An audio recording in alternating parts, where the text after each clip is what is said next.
Good day everyone, we are the Group 1 and we will going to discuss our topic which is the contemporary world governance.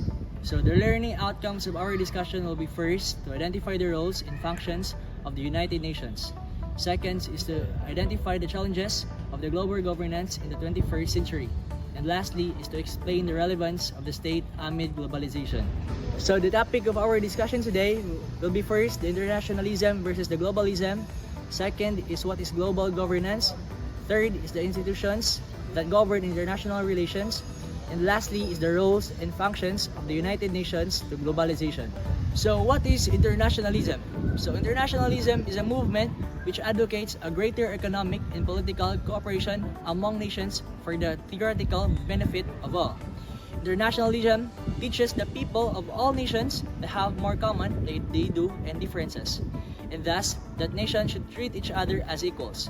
So supporters of internationalism are known as internationalists and generally believe that humans should unite across national, political, and cultural, racial, or class boundaries to advance their common interests, or that governments should cooperate because their mutual long-term interests are greater importance than short-term disputes. So the goal of internationalism is to unite all countries and actively oppose nationalism and war. Say for example, the United Nations. So the mission of the United Nations is to maintain the international peace and security, to prevent conflict, and helping parties in conflict make peace. Peacekeeping and creating the conditions to allow peace and flourish. Globalism. Globalism is an ideology based on the belief that people, goods, and information ought to be able to cross national borders. Unfettered seeks to describe and explain nothing more than a word which is characterized by networks of connections that span multi-continental distances. It attempts to understand all the interconnections of the modern world and to highlight patterns that underlie and explain them.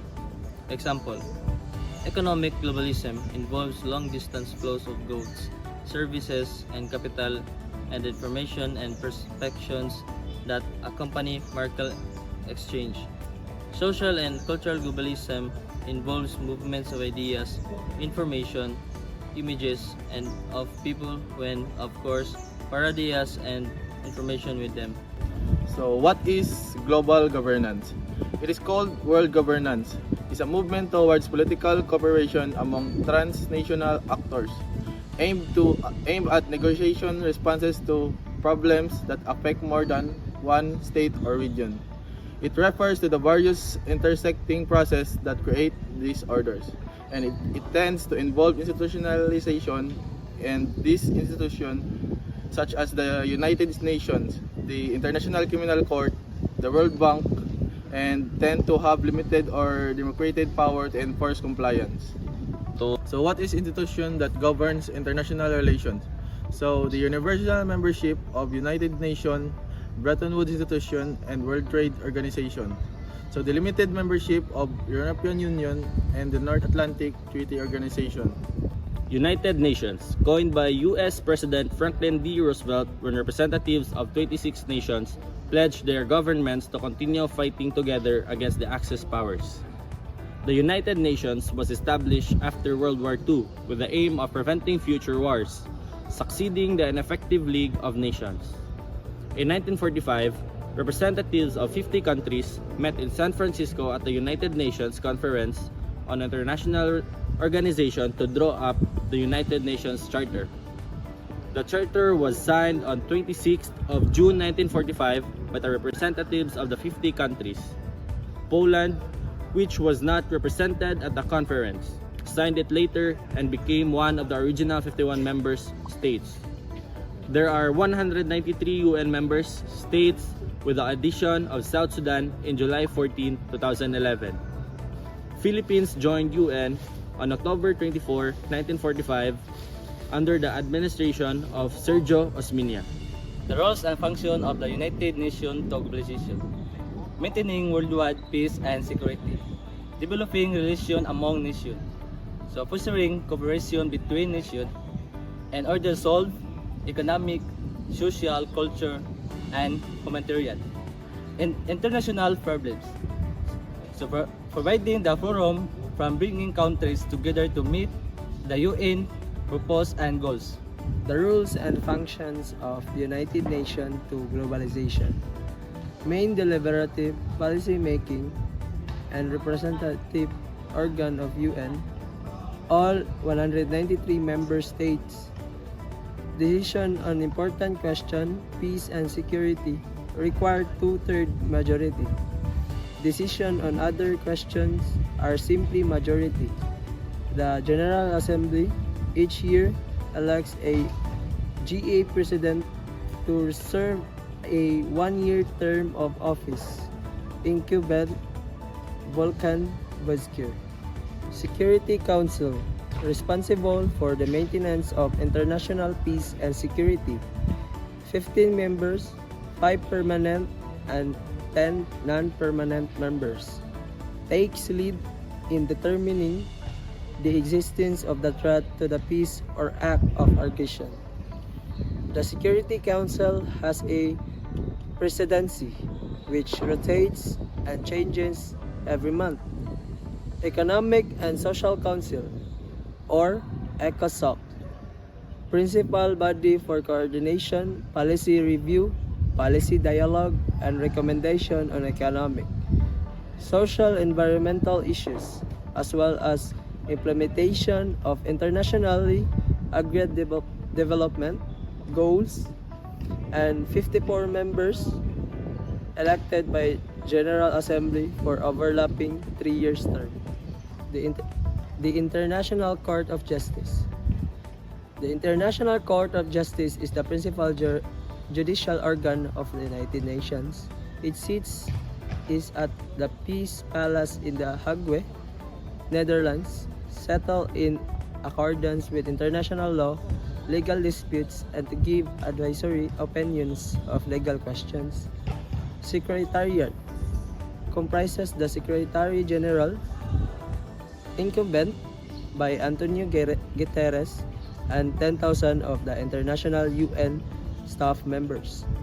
The Secretary General is Chief Administrative Officer of the organization, appointed by the General Assembly on the recommendation of the Security Council for 5-year renewal term. And Trusteeship Council. The Trusteeship Council was established in 1945 by the UN Charter to provide international supervision for trust territories that had been placed under the administration of member states and ensure the adequate steps were taken to prepare the terrorists for self-government and independence. So here are the examples on how does the UN maintain international peace and security. So first is peacekeeping. Peacekeeping is proven to be one of the most effective tools available to the UN to assist host countries navigate the difficult path from conflict to peace. Today's multidimensional peacekeeping operations are called upon not only to maintain peace and security, but also to facilitate political processes, protect civilians, assist in the disarmament, demobilization, and reintegration of former combatants, supports constitutional processes in the organization of elections, protect and promote human rights, and assist in restoring the rule of law and extending legitimate state authority. Peacekeeping operations get their mandates from the UN Security Council. Their troops and police are contributed by member states, and they are managed by the Department of Peace Operations and supported by the Department of Operational Support at the UN headquarters in New York. There are 14 UN peacekeeping operations currently deployed, and there have been a total of 71 deployed since 1948. In 2019, the Secretary General launched the Action for Peacekeeping Initiative, or AP, to renew mutual political commitment to peacekeeping operations. So another example of how does the UN maintain international peace and security. Preventing diplomacy and mediation, the most effective way to diminish human suffering and massive economic costs of conflicts and their intermath, and to prevent conflict into peace first place. The United Nations plays an important role in conflict prevention using diplomacy, good offices, and mediations. Among the tools and organizations using to bring peace and special envoys and political missions in the field. Peacebuilding United Nations. Peacebuilding activities are aimed to assist countries emerging from conflict, reducing the risk of relapsing into conflict and laying the foundation of sustainable peace and development. The UN peacebuilding architecture comprises the peacebuilding commissions, the peacebuilding support and peacebuilding commissions with strategy, advice to policy guidance, administer and peacebuilding fund and serve the Secretary General in coordinating United Nations agencies and their peacebuilding efforts. Another example of how does the UN maintain international peace and security. Countering terrorism. The United Nations is being increasingly called upon to coordinate the global fight against terrorism. 18 universal instruments against international terrorism have been elaborated within the framework of the United Nations system relating to specific terrorist activities. In September 2006, UN member states adopted the United Nations Global Counter-Terrorism Strategy. This was the first time that member states agreed to a common strategic and operational framework against terrorism. Disarmament. The General Assembly and other bodies of the United Nations, supported by the Office for Disarmament Affairs, work to advance international peace and security through the pursuit of the elimination of nuclear weapons and other weapons of mass destruction and the regulation of conventional arms. Challenges of global governance in the 21st century. Issues that involve interwoven domestic and foreign challenges, including threats at the beginning of the century, which include ethnic conflicts, infectious disease, and terrorism, as well as a new generation of global challenges, including climate change, energy security, food and water scarcity, international migration flows, and new technologies. Another is domestic politics creates tight constraints on international cooperation and reduces the scope of cooperation. Diverse perspectives on and suspicious about global governance, which is seen as a Western concept, add to the difficulties of effectively mastering the growing number of challenges. The challenges of new governments in the 21st century entail multiple trajectories of change within states, among actors inside and outside nation states. Within states, the first trajectory or path is the depoliticization. To remove something from political influence, which can be observed in the form of delegating decisions to independent regulation and experts, central banks, or judiciaries. A second trajectory is the rescaling of economic and social relations well beyond territorial boundaries of the nation-states, facilitated by transnational legal arrangements that have their roots in national law. The relevance of state amidst globalization. With globalization, the nation faces innumerable challenges leading to significant loss of control over economy, flows and transitional organization. Although the role of nation-states has declined, it is still an important political structure. However, in a global age, the porosity of the nation-state, the increasing global flows through it, should be a focal concern. Imagine community voices. It's the important idea in thinking about the nation-state as a result of the development of the free capitalism and it come to be conserved as a being actively constructed, socially and politically, by the people who identify within the community that is respected by the nation-state.